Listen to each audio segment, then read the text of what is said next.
Hey guys, and welcome back to another episode. On today's video, we'll be talking about one of the all-time greats in the NES library, Mega Man 2. Developed by Capcom and released in 1988, Mega Man 2 was a direct sequel to the original. Mega Man 1 was a good game and was for the most part well received, but the series didn't really strike a chord with the mainstream crowd until Mega Man 2, which catapulted the series' popularity and paved the way for countless sequels and spin-offs over the years.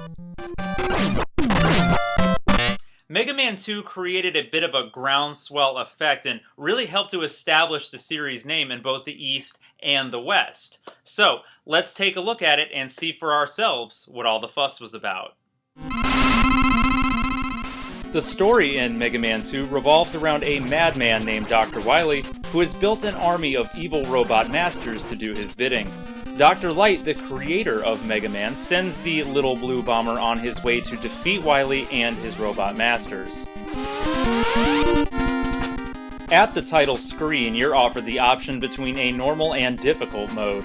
The difference here is that the normal mode is actually an easier version that was custom made for the US release, whereas difficult is the equivalent to the default difficulty of the Japanese version. Once you start, you're given the free reign of the order in which you can finish the game. You can select between one of 8 available stages, all with a boss battle against one of the robot masters at the end, before facing a series of Dr. Wily stages. When you defeat one of the bosses, Mega Man will gain an ability from them. This ends up being crucial to taking out a lot of the other robot masters, since each one has a weakness to a particular ability that can make the fight itself much easier.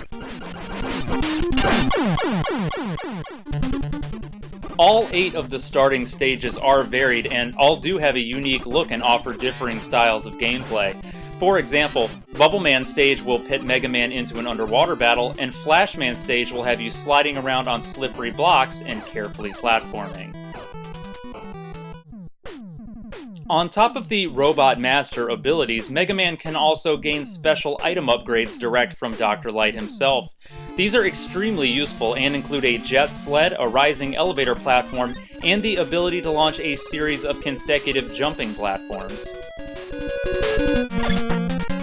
Another addition that Mega Man 2 brought to the table were the now infamous E-Tanks that have since become a staple of the series, and have even spawned an energy drink based around it. The E-Tanks can be reserved and used when needed, and will refill Mega Man's health back to full when used. Let's talk about one thing that the series is famous for, and that's its difficulty. Mega Man 2 is definitely not as tough as the original, but that's not to say that it's an easy game in the slightest. It's pretty challenging, and it will take quite a bit of technique and memorization to get really good at it. It's balanced, and that's more than I can say for some of the other games in the series.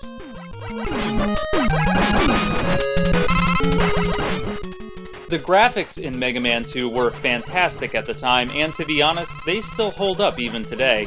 So much so even that the Mega Man series ended up being brought back to its 8-bit style for the 9th and 10th iterations of the original series. Each stage has its own unique appearance, and all of the different robot masters and enemies have their own style.